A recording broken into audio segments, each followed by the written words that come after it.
Hello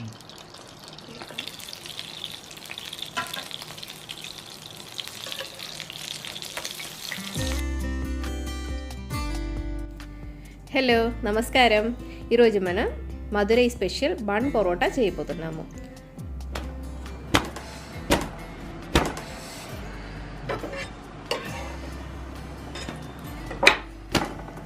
పైన చాలా క్రిస్పీగా లోపల సాఫ్ట్గా ఉండే బన్ పరోటా ఎలా చేయాలో చూద్దాం. నేను Divya. Welcome back to orange oven. ఒక మిక్సింగ్ బౌల్లోకి 1/2 kg మైదా పిండి తీసుకున్నాను.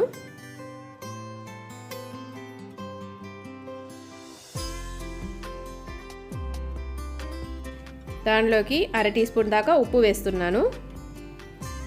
అలాగే 1.5 టీ స్పూన్ దాకా షుగర్ వేసుకోవాలి. 2 eggs కూడా వేసుకోవాలి.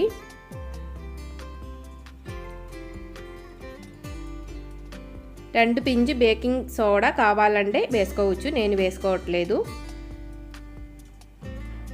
ఇది ఒకసారి మిక్స్ అయిన తర్వాత కొంచెం కొంచెం వాటర్ పోసుకొని చపాతీ పిండి కంటే ఇంకా కొంచెం లూజ్గా ఉండేటట్టు మిక్స్ చేసేసుకోవాలి. కన్సిస్టెన్సీ ఇలా ఉండే చాలు. కొంచెం గమ్మిగా ఉంది. ఇప్పుడు హ్యాండ్ వాష్ చేసుకొని ఒక 10 minutes దాకా పిండిని ఇలా మంచిగా మిక్స్ చేసేసుకోవాలి. కావాలంటే కొంచెం ఆయిల్ రాసుకొని ఆయిల్ రాసుకొని మిక్స్ చేసుకోవచ్చు. ఎట్టయినా పరోటాకి చాలా ఎక్కువగానే ఆయిల్ పడుతుంది. ఆయిల్ పడితేనే పరోటా బాగుంటుంది. ఒక 10 minutes దాకా మిక్స్ చేసిన తర్వాత పిండి ఇలా మంచి సాఫ్ట్గా అవుతుంది. అప్పుడు మనం మిక్సింగ్ బౌల్లో కొంచెం ఆయిల్ రాసుకొని దాంట్లో పెట్టుకోవాలి. పైన కూడా కొంచెం ఆయిల్ రాసుకొని మొత్తం పిండిని రోల్ చేసుకొని ఆయిల్ మొత్తం చుట్టూరు పోసుకొని అలా పెట్టుకోవాలి. ఒక తడి గుట్టతో కవర్ చేసి పెట్టుకోవాలి. ఒక 2 hours దాకా రెస్ట్ చేసిన తర్వాతే మనం పరోటా చేసుకోవాలి.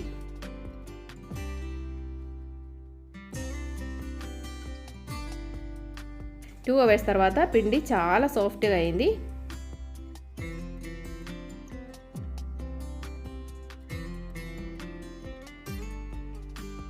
ఎంత సాఫ్ట్గా ఉందని మనం పిండి చూస్తే అర్థమవుతుంది. చూసారు కదా, చాలా స్మూత్గా అయింది.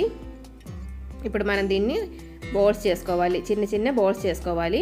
పిండిని ఇలా పెట్టుకొని ఇలాగా బౌల్స్ చేసుకోవాలి. బౌల్స్లో ముడతలు ఏం రాకుండా ఫైన్గా బౌల్స్ వస్తాయి. నాకు మొత్తం 10 బౌల్స్ వచ్చింది. 1/2 kg పిండినిచ్చి అంటే 10 పరోటాస్ వస్తుంది. ఇలా కొంచెం ఎక్కువగా ఆయిల్ కావాలి. నేను సన్ఫ్లవర్ ఆయిల్ వాడుతున్నాను. మనకి ఏ ఆయిల్ ఇష్టమైతే ఆ ఆయిల్ వాడుకోవచ్చు, నెయ్యి అయినా వాడుకోవచ్చు.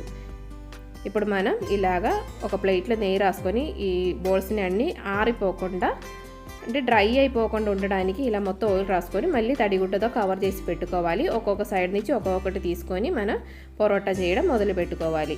లేకపోతే పిండి బాగా డ్రై అయిపోతుంది. అప్పుడు పరోటా కరెక్ట్గా రాదు. ఇప్పుడు ఒక్కొక్కటి తీసుకొని టేబుల్ టాప్ మీదకి వేసుకొని చపాతీ రోల్తో చేసుకోవచ్చు, కానీ హ్యాండ్తో చేస్తే నాకు బాగా వస్తుంది కాబట్టి నేను బై హ్యాండ్ చేస్తున్నాను. ఇలా మంచి ఎంత తిన్నిగా చేయగలుగుతామంటే అంత తిన్నిగా చేసుకోవాలి. మనకి టేబుల్ టాప్ కరెక్ట్గా కనిపిస్తూ ఉండాలి. ఎంత పలుచగా అయితే అంత మంచిగా వస్తుంది పరోటా అనేది. మధ్యలో కొంచెం చినిగిపోయినా పర్వాలేదు. ఇలాగా ఎంత థిన్ లేయర్ అంటే అంత మంచి థిన్ లేయర్ వస్తుంది. ఈ షీట్ని ఇలాగ మడత పెట్టుకోవాలి. 2 సైడ్ల నుంచి మధ్యలోకి మడత పెట్టిన తర్వాత ఇలాగా ఈ సైడ్ కూడా ఇలా మడత పెట్టుకోవాలి. చూసారు కదా ఎంత థిన్ లేయర్ వచ్చిందో. తర్వాత 2 సైడ్స్ ఇలా పట్టుకొని కొంచెం వెడల్పుగా ఉండదు సైడ్లోకి రోల్ చేసుకోవాలి. పైన కాదు, సైడ్లోకి రోల్ చేసుకోవాలి. అప్పుడే బన్ పరోటా షేప్ కరెక్ట్గా వస్తుంది.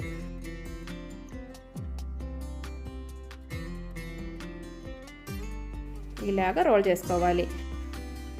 మామూలు పరోటా కంటే దీనిలో ఇలా మడత పెట్టేది బాగా తేడాగా ఉండదు.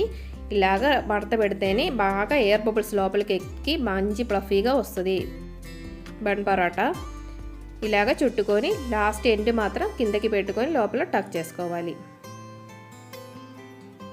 చూసారు కదా, ఎయిర్ బబుల్స్ ఇలా వస్తుంది. అప్పుడే కరెక్ట్గా వస్తుంది. ఇలా పక్కన పెట్టుకోవాలి. పైన కొంచెం ఆయిల్ కూడా రాసుకొని పెట్టుకోవాలి. ఇదన్నీ రెడీ చేసిన తర్వాత మనం ఒకటొకటి కాల్చుకోవాలి. ఇప్పుడు ఇలా జస్ట్ ప్రెస్ చేస్తే చాలు, ఎక్కువగా రౌండ్గా చేయకూడదు. ఒక పాన్లో 3 లేకపోతే 4 ఫ్రై చేసుకోవచ్చు మనం. నేను 4 పెట్టేస్తున్నాను. చిన్న చిన్నవి కాబట్టి 4 పడుతుంది.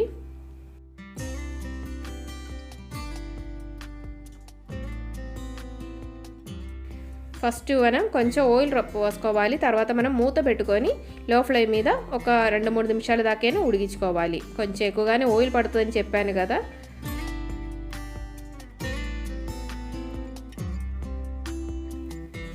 ఎయిర్ బబుల్స్ ఎలా ఫిల్ అయిందో చూసారు కదా. ఇప్పుడు మనం తిరగబెట్టాలి.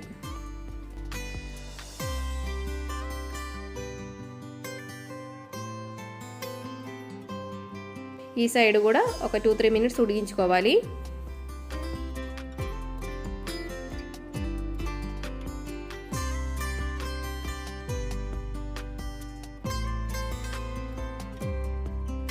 ఇలాగా లోపల అంతా ఉడికిన తర్వాత పైన ఇంకా ఒక 2 నిమిషాలు పైన కూడా మంచి క్రిస్పీగా ఫ్రై అయ్యేదాకా ఉడకబెట్టుకోవాలి.